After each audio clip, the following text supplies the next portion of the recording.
Kali ini kita masuk kepada pertemuan ke-17 ya, metode cross ya. Kemarin kita sudah menjelaskan metode Clapeyron, sekarang dengan tujuan yang sama kita belajar dengan metode cross, atau metode ini bisa disampaikan oleh dengan nama distribusi momen, metode distribusi momen.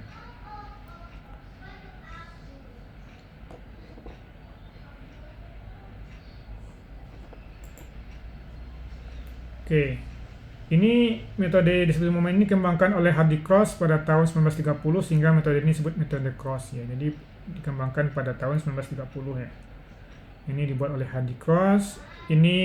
Metode ini menganggap struktur sebagai elemen yang terpisah dan terjepit pada kedua titik hubungnya. Jadi terpisah dan terjepit pada kedua titik hubungnya. Jadi nanti akan dipisahkan ya elemen-elemennya dan terjepit di titik hubung. Itu adalah metode distribusi momen ya. Dalam hal ini titik hubung bisa berupa tumpuan, titik perubahan geometri dan perubahan properties struktur.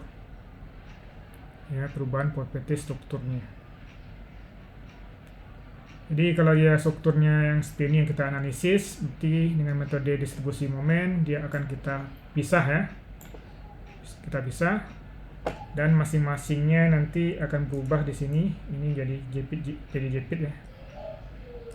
Dan ini juga jepit. Jadi elemen yang terpisah dan terjepit di kedua titik hubungnya. Ya, yang titik hubungnya terjepit. Itu adalah metode distribusi momen ya. Oke. Jika contohnya kalau dia portal seperti ini, titik hubungnya ini yang strukturnya akan berubah menjadi ini ya. Dengan jepit di sini dan juga jepit. Awalnya dia kan bertemu ya. Jadi dipisahkan dari elemen 1, elemen 2 dan di titik hubung ini jepit-jepit ya. Jepit-jepit. Kalau yang di sini tergantung bagaimana tumpuannya ya. Ini tergantung bagaimana tumpuannya. Jelas yang di tempat berjumpa ini ya, dia kita pisahkan menjadi jepit-jepit. Dengan kedua elemen ujung terjepit maka akan timbul friction moment atau momen ujung terjepit ya, yang mempertahankan putaran sudut titik hubungnya tetap 0. Friction moment yang merupakan fungsi dari beban luar dan perubahan tumpuan independen antara satu elemen dengan elemen yang lainnya. Oke.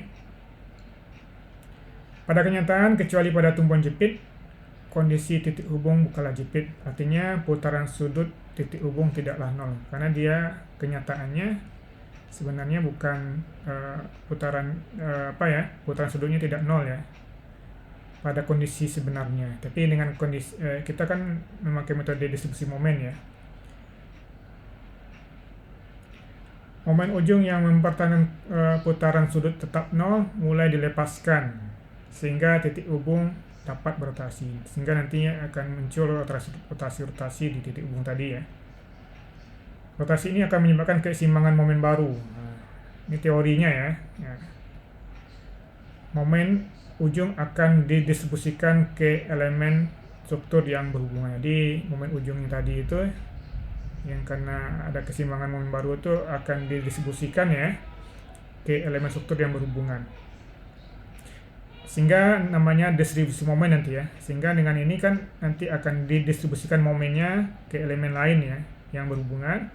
Distribusi momen dilakukan sampai keseimbangan momen pada setiap titik hubung telah tercapai suatu dengan nilai ketelitian yang tidak dihentikan. Jadi nanti akan banyak langkah-langkah ke bawah nanti ya, berupa tabel nanti ya. Sehingga nanti kita akan berhenti pada suatu kondisi di mana nilai itu yang ketelitian yang kita kehendaki.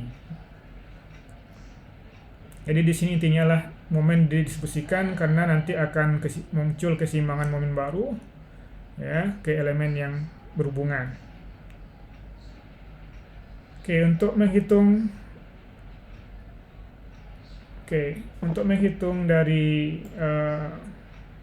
metode cross ini we must to know about the stiffness factor atau faktor kekakuan. Perhatikan struktur di bawah ya. Jadi kita bisa lihat di sini, we can see MA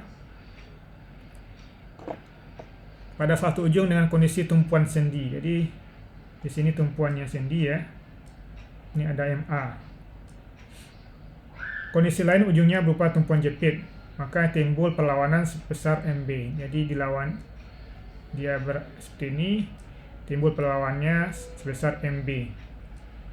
Akibat MA akan muncul tumpuan sendi putaran sudut ya sebesar rotasi A ya, rotasi A, dan MB putaran sudut pada tumpuan jepit dipertahankan untuk tetap 0. Jadi sini 0 ya.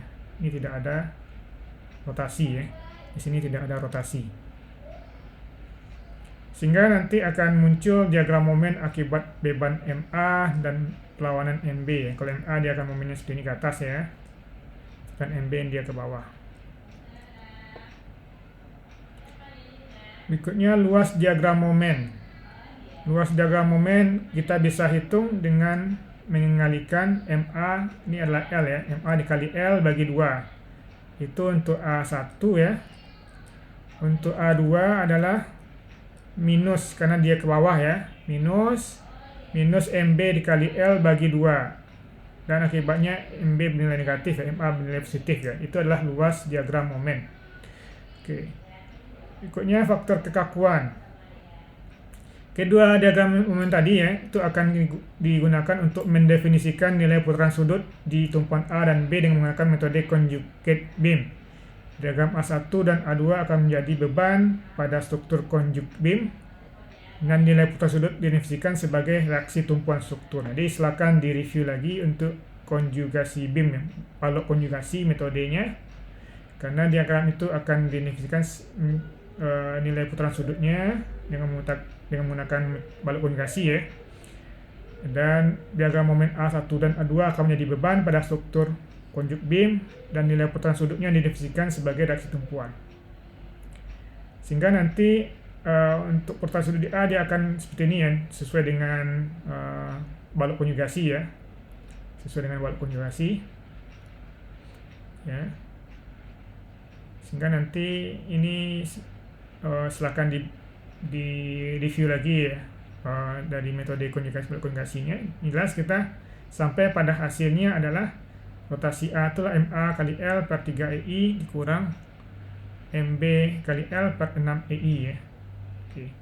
Ini adalah silakan direview lagi untuk balok konjugasi ya. Ini kita dapat dari rumus balok konjugasi untuk rotasi ya. Untuk rotasi. Sehingga hasilnya MAL 3I minus MB kali L per 6I. Saya rasa saya menjelaskan di sini aja ya, biar tidak ragu nanti ya. Kalau mahasiswa masih lupa terkait balok konjugasi, silakan pelajari lagi. Nanti kita sampai di sini aja, kita sampaikan hasilnya saja ya. Ini adalah persamaan 1 putaran sudut di A. Putaran sudut di B, reaksi tumpuan B pada struktur konjugasi beam, dia akan seperti ini nanti ya. Jadi di sudut putaran sudut di B. Kalau tadi kita di A, kita berpedoman ke A, sekarang pertemuan di B ya. Oke, tadi A bisa jadi dia luas pertama ya. Ini adalah luas pertama tadi ya. Nah, ini luas pertama, ini luas kedua. Nanti dikali jaraknya masing-masing ya. Jaraknya masing-masing. Oke. Dan juga begitu pun untuk di rotasi B. Sehingga rotasi B dia MA kali L per 6 EI dikurang MB kali L per 3 EI. Jadi inilah persamaan 1, inilah persamaan 2 ya. Jadi kita hanya ini adalah dari balok konjugasi ya nanti ya. Silakan direview. Kita sampai di persamaan 1 dan persamaan 2.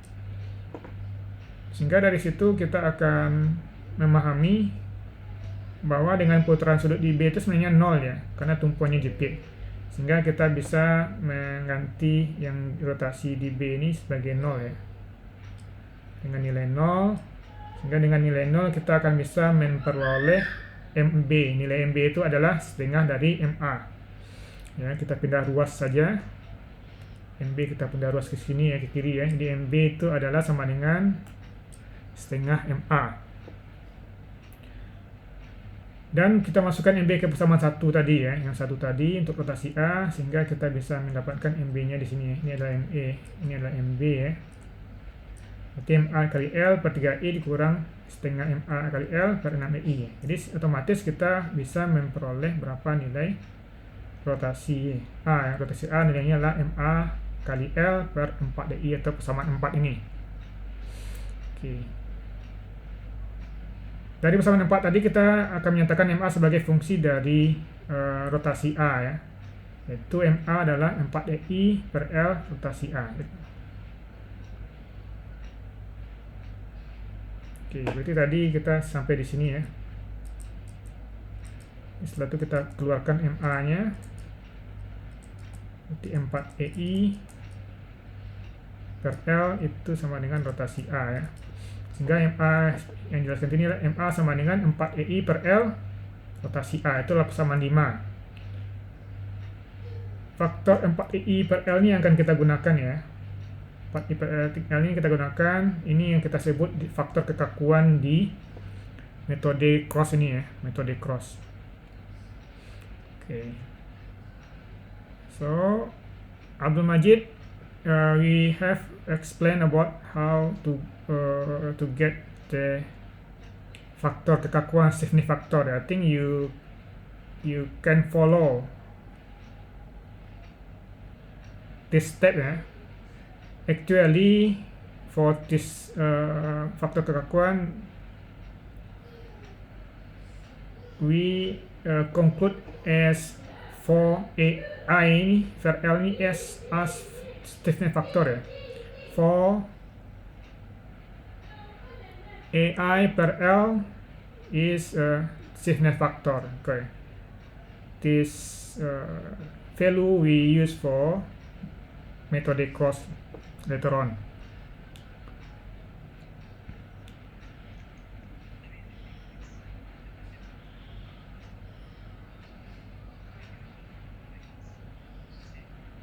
Yeah, in my class, many lecture, every lecture has different style, different literature, I think. But you can follow what I think you can understand. Which one you can understand? Yeah, I think the objective is same yeah, but the step is maybe almost different, maybe some little bit different. Okay, but for the theory, same yeah, about stiffness factor and other theory is almost same. Okay, jadi kita lanjutkan, we continue. Jadi MA yang menyebabkan rotasi satuan di ujung terdekat tersebut ya, ada rotasi A apabila ujung jauh terjepit. Jadi yang akan kita gunakan nanti untuk perhitungan kita adalah 4EI per L ini ya. Jadi ingat nih, 4EI per L ini adalah faktor kekakuan. Jadi dari proses kita menurunkan tadi, jadi kita mendapatkan ini ya, 4EI per L. Jadi kita tahu 4EI per L itu dari mana datangnya ya. Nah, oke. Kita tahu di persamaan 3 tadi ya, MB sama dengan setengah MA. Dan bilangan setengah ini di metode cross disebut faktor carry over atau faktor induksi. Carry over faktor atau induction factor yang didefinisikan sebagai angka pembanding ujung jauh terjepit terhadap momen ujung dekat yang berotasi. Jadi kita akan memakai setengah nanti ya. Di mana kita akan pakai setengah nanti akan dijelaskan nanti ya. Berarti tadi kita udah 2 ya, faktor kekakuan 4EI per L dan faktor carry over ya, setengah. Jadi 4EI per L dan setengahnya akan kita gunakan pada perhitungan dengan metode cross ya.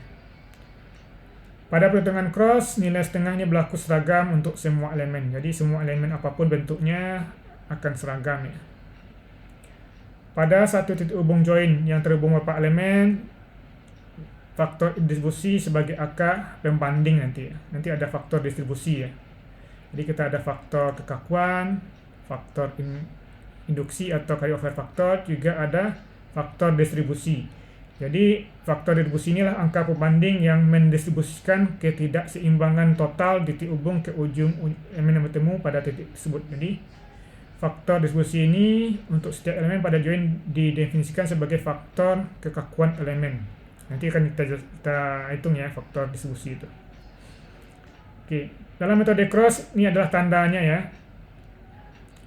Jika dia sama dengan searah jarum jam, ya, the clock direction, it is positive ya, positive if same with clock direction. Oke, momen amplitude bernilai positif jika searah jarum jam. Jika negatif jika berlawanan dengan jarum jam, ya. Oke, untuk friction moment sama seperti yang kita peroleh di teori-teori materi pada pertemuan sebelumnya. Jadi kita silakan gunakan, misalnya contohnya untuk yang pertama ini ya, jepit-jepit ya, dengan beban terpusat di tengah-tengah ya.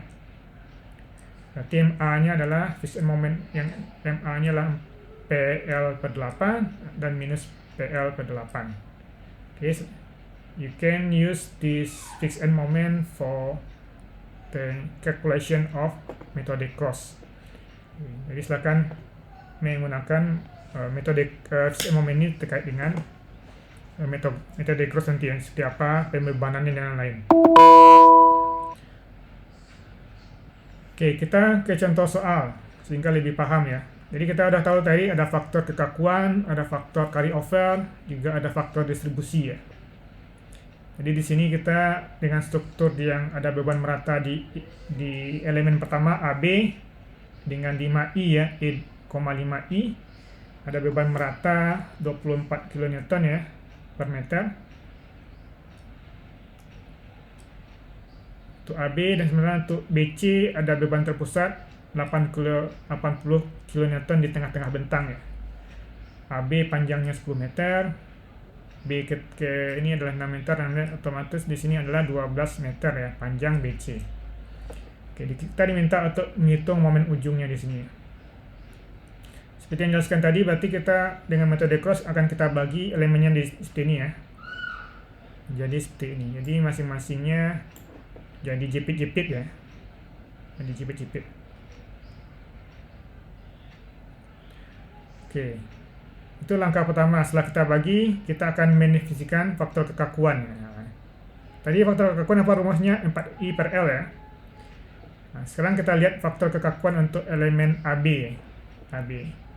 Sehingga FAB itu adalah 4I per L ya. Kita tahu sini 4I per L ya. Jadi kita masukkan rumusnya 4I per L, berarti E-nya tetap, I-nya 5I ya, karena di sini ada 5 ya, L-nya 10 ya.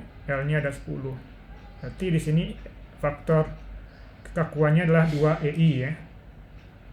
FAB dan FBA itu sama nilainya, berarti otomatis kita tinggal membuatkannya 2EI ya. Untuk setiap elemen didefinisikan dua faktor kekakuan yang sama nilainya. Berarti sama, FAB sama dengan FBA. Indeks pertama setelah huruf F ya. Berarti setelah huruf F ini, indeks pertamanya A. Berarti menandakan posisi ujung dekat. Indeks kedua ujung jauh. Berarti B-nya adalah ujung jauh. Contohnya FAB, faktor kekakuan elemen AB, ujung dekatnya A, ujung jauhnya B. FBA, ujung elemen BA, ujung dekatnya B, ujung jauhnya A. Oke ya, itu faktor elemen AB. Kita lanjut ke elemen BC ya. Elemen BC itu FBC. Sama rumusnya 4EI per L. Jadi tinggal kita masukkan E-nya berapa. I-nya kebetulan di sini adalah 4EI ya. 4I ya maksudnya. 4I dan L-nya adalah 12 nya. Karena di sini adalah 12 ya.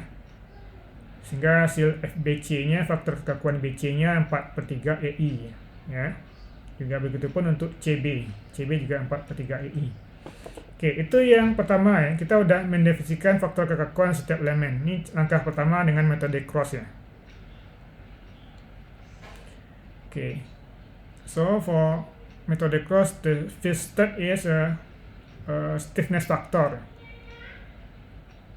The second one is faktor distribusi, atau yang kita jelaskan ini distribusi ya, distribution factor ya.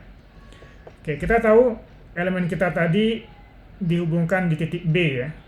titik B itu dihubungkan. Jadi titik B ada elemen BA dan elemen BC ya. Sehingga di sini ada distribusi untuk BA ya. Karena dia titik hubung ya, DBA dan juga ada DBC. Distribusi A, distribusi BA karena ada titik B ya, karena dihubungkan di titik B. Distribusi BA nanti faktor BA ya. Berarti sini ada faktor BA, faktor AB ya. Ini faktor BC.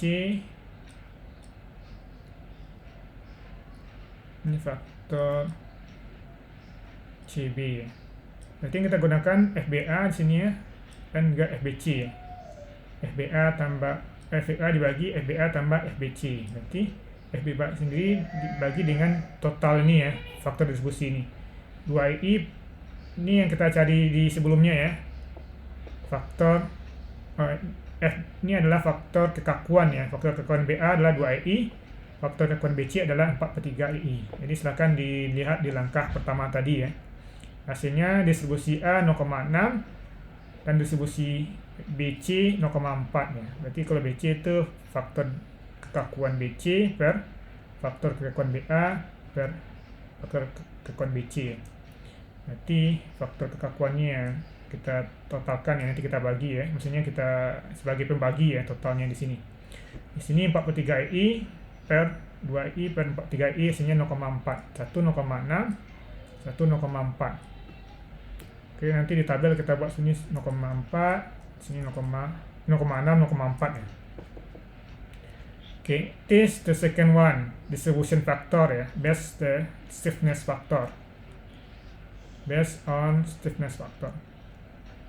Oke, the third one is fixed end moment ya. Kita mencari momen ujungnya sesuai dengan bentuknya. Kalau JP beban merata seperti ini ya, berarti MAB-nya adalah minus QL kuadrat per 12 ya. Q-nya kita tahu adalah 24 ya, 24. L-nya adalah panjangnya di sini adalah 10 meter ya. 12-nya lah rumusnya ya, sehingga MAB-nya lah minus 200 kN meter. Juga MBA-nya berlawanan ya. Kita tahu tadi yang searah jarum jam dia positif ya, yang berlawanan adalah negatif. Ini MBA adalah QL kuadrat per 12 ya. Kita masukkan nilainya sama, yang bedakan adalah tandanya ya. Itu fixed moment untuk elemen AB. Untuk elemen BC karena ada beban terpusat, dia rumusnya adalah MBC karena sini adalah berlawanan jarum jam minus ya, ini adalah positif ya. Minus PA kali B kuadrat per L kuadrat. Kita tahu dia P-nya 80 ya, 80. AB-nya otomatis sama ya, 66. 6 kali 6 kuadrat per 12, sehingga minus 120 kN meter. Begitupun untuk MCB, yang berbedanya adalah tandanya saja ya. Yang atasnya minus, yang di bawahnya adalah positif. Oke, ini langkah ketiga, fixed end moment.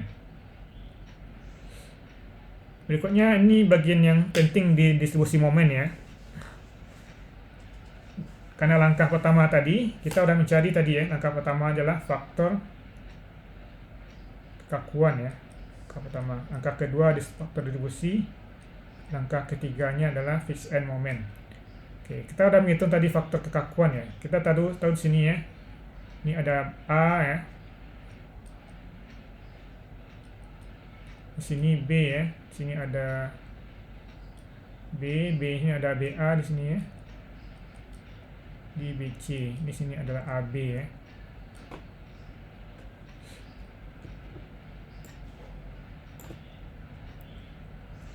Sini adalah CB.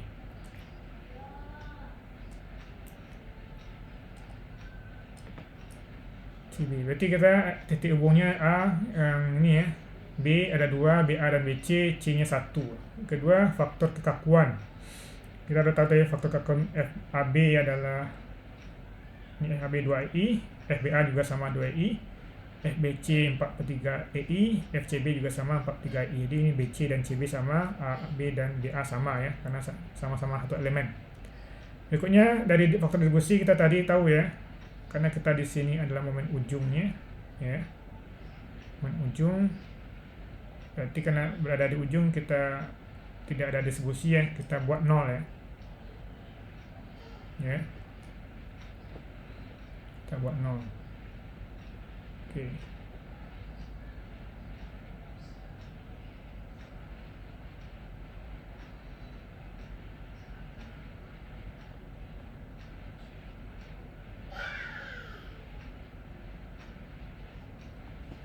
Dan di sini karena dia jepit awalnya, kan kita tahu tadi strukturnya awalnya jepit, setelah itu ada sandy ya.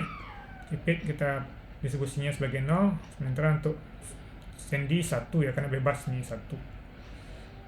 Oke, itu yang faktor distribusi ya. Berikutnya fixed end moment tergantung bebannya. Kalau MAB kita tahu adalah minus 200 tadi ya.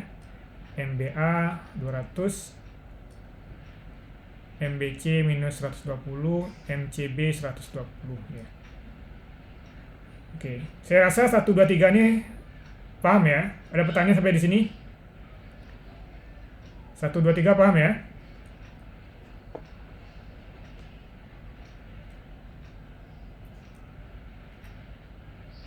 Halo, masih dengar suara saya? Abdul Majid, yang lain?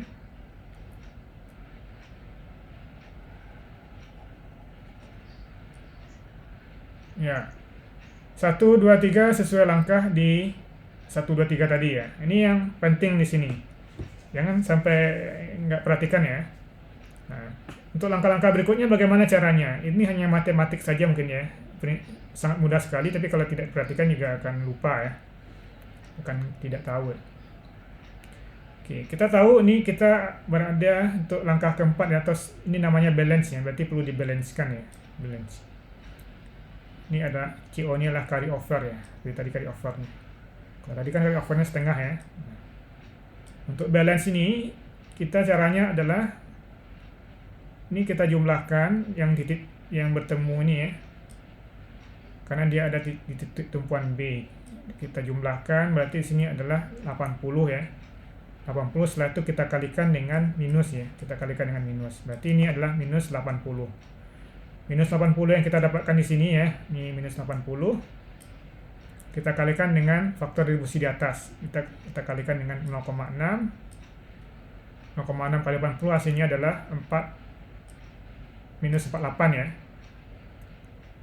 Minus 80 dikali 0,4.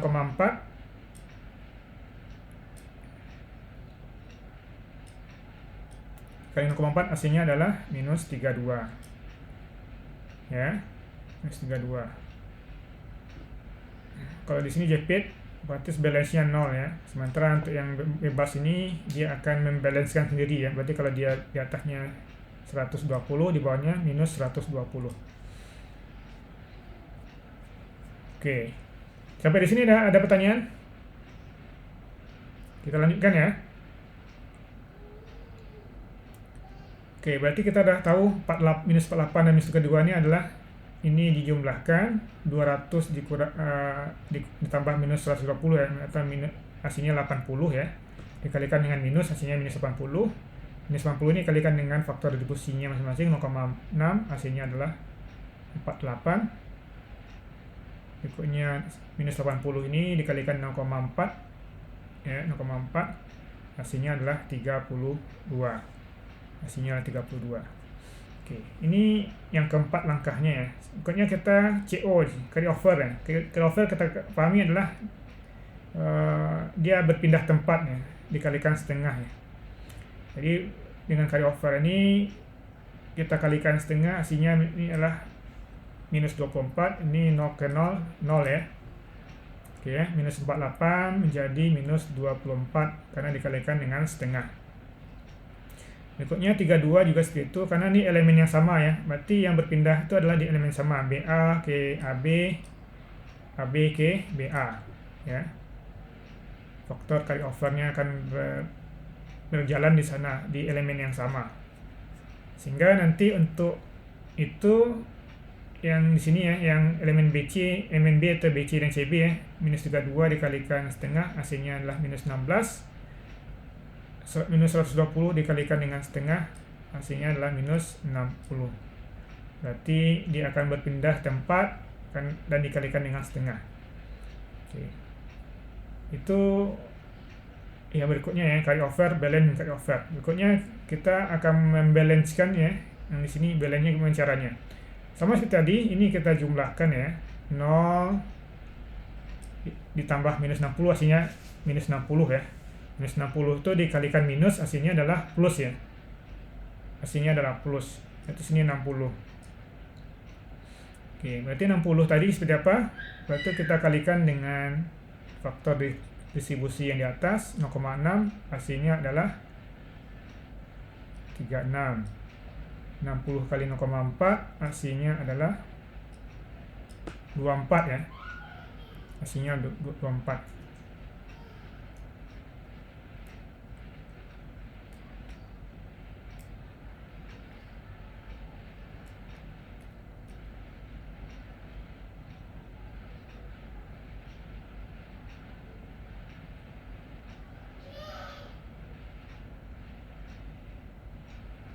Oke, ini tahu paham ya. Berarti sini adalah carry over, berpindah tempat dikalikan setengah ya.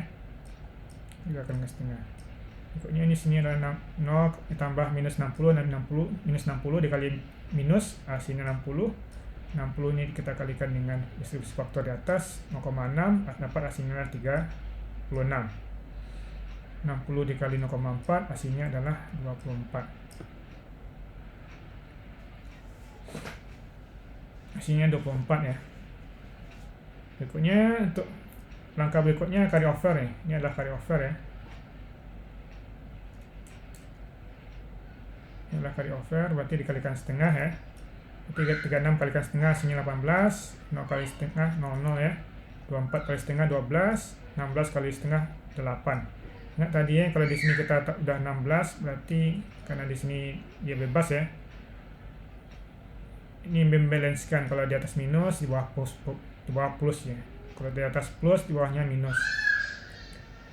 Oke, itu langkah berikutnya. Sampai nanti kita akan menjumpai langkah-langkah lain sampai kita sampai ke titik yang mungkin kita anggap ini minus ya, mendekati 0 ibaratnya. Mendekati 0 baru kita hentikan. Dan kita lanjutkan di sini kita untuk carry over ini ya. Setelah di carry over ini kita jumlahkan lagi 0 tambah 8 dikalikan dengan minus hasilnya minus 8.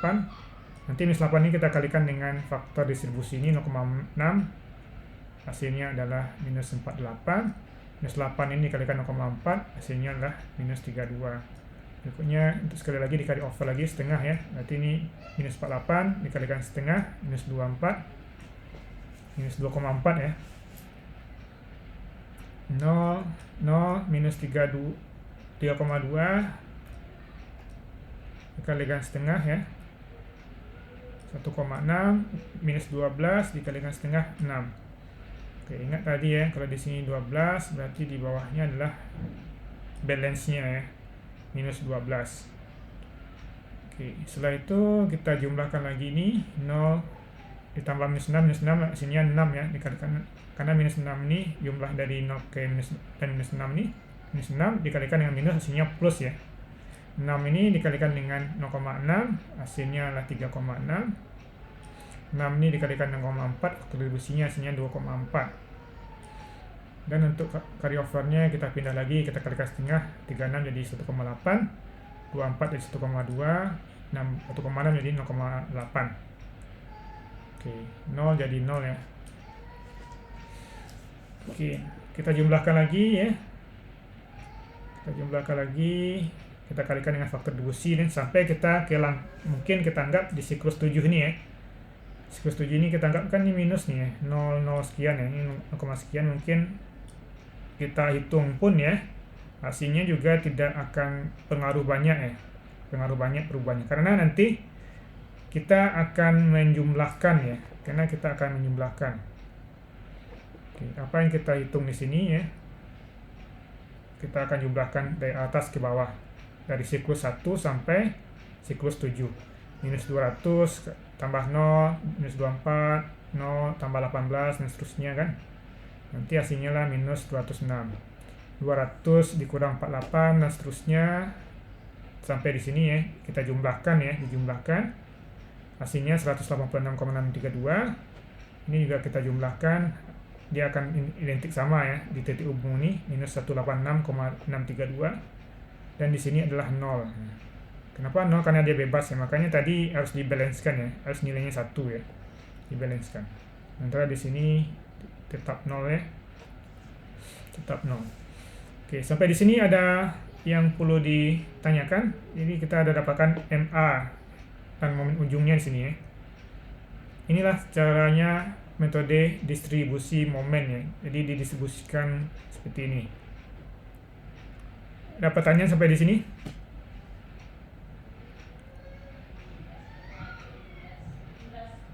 Cukup? Halo?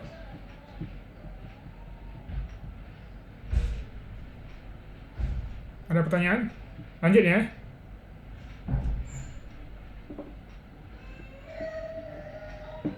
Oke, kita udah menjumlahkannya dari siklus 1 sampai siklus 7 ya. Berarti kita udah mendapatkan nilainya masing-masing.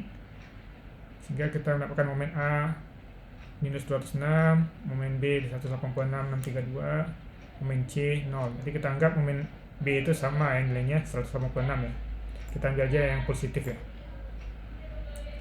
Sehingga nanti kita masukkan ke free body, sehingga nanti akan kita hitung reaksi tumpuannya ya. Dari momen ini sama seperti cara sebelumnya ya. Nanti 206 ini 186 nilainya ya. 106 ini MA.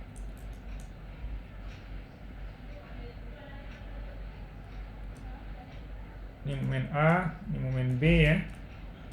Ini momen C. C ini 0 ya. Oke. Pertama caranya adalah beban merata ini ya. Berarti otomatis tumpuannya adalah 120 ya. Berarti 24 Newton meter dikali jaraknya 10 ya, dibagi 2. 240 kali 10 bagi 2 adalah 120. 120. Oke. 24 kali L dibagi 2, masing-masingnya 120 tumpuan ini. Berikutnya juga untuk beban terpusat ini 80, otomatis dia sini 40, di sini adalah 40 ya. Oke.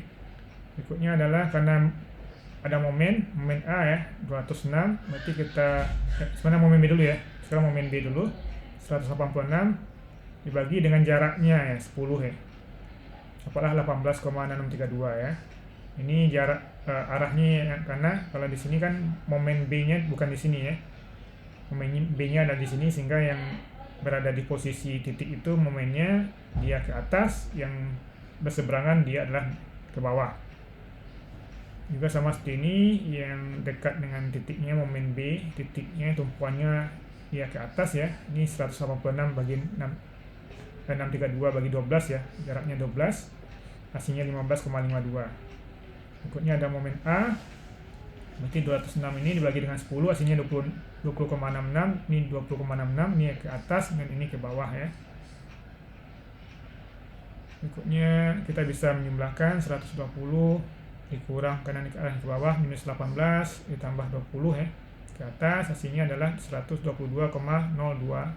Inilah tumpuan A, reaksi tumpuan A ya. Ini tumpuan B1 ya, berarti 120 ditambah dengan 18 dikurang dengan 20, hasilnya 118,0032. Karena sini 0, kita tidak perlu menghitung untuk sini ya, berarti kita langsung jumlahkan saja. 40 tambah 15 hasilnya 55,52, sehingga VB adalah reaksi tumpuan di B 118 ini ditambah dengan 55 ya, 55, hasilnya adalah 173,5232. Kalau di C kita langsung 40 ini kita kurangi dengan 15,52, hasilnya adalah 24,48, sehingga nanti kita akan memperoleh reaksi tumpuannya FA nya 122, FB nya 173,5232, VC nya ya, VA, VB dan VC nya adalah 24,48. Sehingga nanti akan kita gambarkan bidang gaya lintangnya ya dari reaksi pertukaran ini. Ya, otomatis di sini VA akan seperti ini nanti ya bentuknya. Biasanya kalau beban merata ini satu ke atas, satu ke bawah ya. bentuk beban terpusat, yang satu lagi bentuknya seperti ini, satu lagi bentuknya seperti ini. Silakan nanti diikuti ya. Saya rasa untuk metode Clapeyron juga sama ya, di langkah yang ini ya, di langkah untuk mencari reaksi tumpuan Clapeyron juga seperti ini caranya. Juga bagaimana menggambarkan bidang gaya lintang dan juga bidang momen ya, bidang momen. Oke, silakan nanti diikuti langkah-langkahnya ya. Oke, ada pertanyaan atau perlu kita jelaskan juga yang ini, bidang gaya lintang ini? Halo?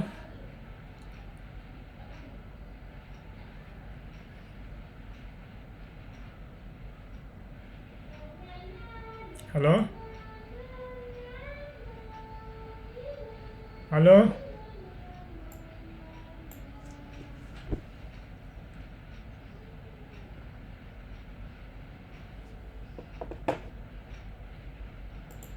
Oke, berarti silakan nanti ya, kalau tidak ada pertanyaan terkait ini, silakan digambarkan bidang gaya lintangnya, lebih kurang seperti ini bentuknya ya. Otomatis nilainya juga akan seperti ini nanti ya. Karena nanti akan terkait dengan bagaimana bentuknya ya. Otomatis di sini adalah nilai FA ya, 122,208. Di sini 0 karena tengah bentang ya. Tengah bentang. Di sini nilainya adalah nilai yang pertama tadi ya. Nilai yang pertama tadi 118 ya.